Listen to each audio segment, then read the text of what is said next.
It's Friday afternoon at Richmond Raceway. Pittsburgh Road is full of crew members walking cars through the inspection line, one after another, like nothing unusual is happening. Then NASCAR officials wave the same car back through tech inspection, not once, but twice. A crew member's face goes pale. Within minutes, he's being escorted out of the garage, banned from the rest of the weekend. And here's the part that makes this story matter: this isn't some backmarker team nobody's heard of. This is Joe Gibbs Racing, one of the biggest, most decorated organizations in the entire sport. What happens over the next 24 hours is about to blow the doors off the 2026 championship picture. The car in question is Christopher Bell's number 20 Toyota. According to NASCAR insider Bob Pockrass, who was on-site reporting live from the garage. Bob Pockrass, Bell and Ware cars failed twice today in tech at Richmond. Passed on third time. Their car chiefs were ejected and they lose pit selection. That single tweet confirms everything. Bell's number 20 Toyota failed inspection twice before the field was even cleared to begin race weekend activities. As a result, car chief Chris Sherwood was ejected from the remainder of the weekend, and the number 20 team forfeited its pit stall selection under NASCAR's inspection procedures. The penalty didn't touch Bell's starting position or his ability to practice, but at a tight, 0.75-mile short track like Richmond, losing pit stall selection is a real handicap. And it gets tighter than that. Had the car failed a third time, Bell would have been forced into an end-of-line starting position plus a drive-through penalty before the race even began. He was one mistake away from starting the night in a hole. Bell wasn't the only driver caught in this net, either. The number 51 Rick Ware Racing Chevrolet of Cody Ware also failed inspection twice that same Friday, and Ware's car chief, Dave Jones, was ejected under the identical penalty. Both the number 20 and the number 51 finally passed on their third attempt, narrowly avoiding the harsher pass-through penalty. For Ware, the loss of pit selection barely registered, since he didn't take part in qualifying after spinning in practice. For Bell, it was a completely different story. He had already qualified 8th on the grid, meaning a car with legitimate speed now had to give up the one thing that mattered most at a track this tight: a good pit stall. Before I go further, if you're new here, this channel is NASCAR Racing World, and we break down exactly what's happening behind the headlines, race after race. We're closing in on 500 subscribers, and every single one of you hitting that subscribe button is what keeps this channel growing. If you want the real story behind every race weekend, not just the highlight reel, stick around, and if you haven't already, now's a good time to subscribe. Now here's why this penalty landed harder than a routine inspection fail. Christopher Bell entered Richmond with 7 runner-up finishes in the 2026 season, a number that ties Harry Gant's 1981 record for the most second-place finishes without a win in a single season. Bell is the only Joe Gibbs Racing Cup Series driver still without a win in 2026. So this wasn't just an inspection penalty. It was salt poured directly into an open wound, on a weekend where Bell needed a clean slate more than ever.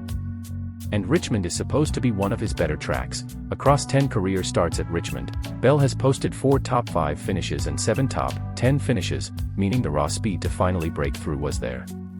The penalty simply made the path to using that speed harder before the green flag even dropped. And it wasn't limited to one car. During the race itself, Ty Gibbs was penalized for speeding on pit road on lap 3, a second Joe Gibbs Racing car making a second unforced mistake on the very same night. 2 cars. 2 separate errors. Same organization, same 24-hour window. So is this simply bad luck catching up to a big team on a busy weekend? Or is something bigger happening inside the walls of Joe Gibbs Racing? To answer that, you have to zoom out past just this one weekend. This isn't the first time JGR has been flagged in 2026. Earlier this season at Las Vegas, both Denny Hamlin and Ty Gibbs were hit with speeding penalties on the same pit stop cycle, 2 JGR cars penalized in the exact same window, almost mirroring what just happened at Richmond. Separately, JGR has also dealt with brake package and preparation issues that surfaced independently of the Richmond inspection failures, a different problem, but one more data point in a season that keeps producing them. Then there's Indianapolis, where JGR's own cars tangled with each other on a restart, costing the organization a legitimate shot at victory lane before the laps even mattered. The brake concerns didn't stay isolated to one race, either. Just 1 week before Richmond, at Iowa Speedway, brake issues surfaced across 4 separate Toyota drivers: Denny Hamlin, Chase Briscoe, Riley Herbst, and Bubba Wallace. It's not a JGR-only problem on paper, since it spans multiple Toyota teams, but Hamlin and Briscoe both drive for Joe Gibbs Racing, which means 2 of the organization's own championship-contending cars were dealing with the exact same mechanical concern heading straight into a short-track weekend where braking matters most. Now, it would be easy to say Denny Hamlin is furious about all of this. But there's no confirmed, on-record statement from Hamlin specifically addressing the Richmond inspection fails, so instead of putting words in his mouth, it's more accurate to say this: fans and analysts online are asking the question nobody inside the JGR walls seems eager to answer out loud. And that question is simple. In a garage built on tight margins and championship-caliber cars, how many of these penalties can stack up before they start costing an actual championship? Every avoidable penalty is stolen points. And stolen points are exactly what turn a championship favorite into a team fighting from behind. While all of this was unfolding for JGR, the other half of the Richmond story was writing itself in a completely different direction. Joey Logano won the Cookout 400, holding off a hard-charging Chase Briscoe by just 0.392 seconds, one of the closest finishes of the entire 2026 season. Logano didn't hide his confidence after climbing out of the car. "Joey Logano, don't let the boys get hot. We're pretty strong right now. It's awesome to see the speed in the 22 again. Joey Logano, so close, but sweet redemption today. That win wasn't just a trophy, it was a full turnaround." Logano was as low as 20th in the point standings at the season's halfway mark. With this win at Richmond following a win at North Wilkesboro in his last 4 starts, Logano has now climbed all the way to 9th in the championship standings, putting him squarely back into chase contention. He led 95 of the 400 laps, changing the lead 6 separate times before finally taking control for good during the final pit stop cycle with just 25 laps remaining. Chase Briscoe, who led a race-high 171 laps but couldn't hold on, summed up the frustration of coming up just short. "Chase Briscoe, it's weird to be mad running second here. Just to be that close and not get it done is still frustrating. Just wasn't able to seal the deal there at the end." But even in Logano's celebration, Richmond wasn't finished delivering plot twists. NASCAR completed its primary post-race inspection late Saturday night and found no issues, which officially confirmed Logano as the winner. But NASCAR still selected 4 cars for additional checks back at its Research and Development Center. Reporter Dustin Long confirmed that the number 9 and number 20 cars, Chase Elliott and Christopher Bell, were pulled for full teardowns, while the engines from the number 2, number 9, number 20, and number 97 cars were sent for dynamometer testing. So while Joey Logano was celebrating in victory lane, Christopher Bell's car was being loaded onto a truck, headed straight back into NASCAR's inspection bay for another round of scrutiny, the same number 20 car that had already failed inspection twice just 1 day earlier. 2 storylines. Same night. Completely opposite directions. Chase Elliott's presence in that same teardown group added its own layer, too. He crossed the line in 5th place at Richmond, which marked his first top 5 finish in 3 months and formally clinched his spot in the chase field. For a Hendrick Motorsports team that had gone quiet for stretches of the season, that result was a genuine signal, and now that same number 9 car sits under the microscope right alongside Bell's. Zoom out to the championship picture, and the stakes only get bigger from here. Denny Hamlin still leads the standings, finishing 4th at Richmond and holding a commanding 115-point lead over Ryan Blaney. Blaney, for what it's worth, won the pole and led 88 laps at Richmond, but ultimately faded to a 13th place finish. But the list of drivers closing in behind Hamlin keeps growing.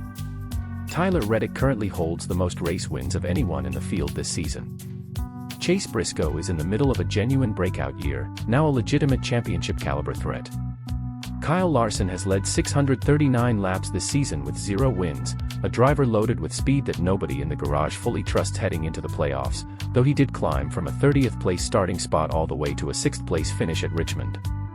And now, add Joey Logano to that list, a 3-time champion who has suddenly caught fire at exactly the right moment. Even Team Penske's Austin Cindric factored into the bigger picture, moving from 16th to 15th in the standings with his 3rd place finish, locking himself into playoff position with 2 regular season races still remaining. Below the surface of the championship contenders, there's a second battle happening that could flip everything. Shane van Gisbergen holds the 16th and final playoff spot, roughly 50 points ahead of Ryan Preece, while Ross Chastain sits another 13 points behind Preece. With so few races left before the postseason field locks in, that margin is razor thin. At that gap, it takes just one bad pit stop, one avoidable penalty, one inspection fail, to flip the entire picture upside down. Sound familiar? So here's where Richmond leaves the sport heading into the next race. Joe Gibbs Racing has two more mistakes to explain from a single night: an inspection failure that cost them a car chief in their pit selection, and a pit road speeding penalty on a second car just laps into the race. Christopher Bell's car is back in NASCAR's inspection bay for a full teardown, one day after already failing twice on pit road. And Joey Logano just reminded the entire garage that he isn't finished yet, climbing from 20th to 9th in the standings in the span of 6 races. With only 2 regular season races left before the 16-driver chase field locks in at Darlington, every one of these storylines is about to collide. Is this the moment JGR's season starts slipping away under the weight of its own penalties? Or is Richmond just one rough night that gets forgotten by the time the field rolls into Darlington? Drop your take in the comments. I want to know which side of this you're on. And if you enjoy real NASCAR breakdowns like this, you'll like what's coming next, so make sure you're subscribed to NASCAR Racing World so you don't miss it. We're closing in on that 500 subscriber mark, and every like, comment, and share genuinely helps this channel keep going. Hit like on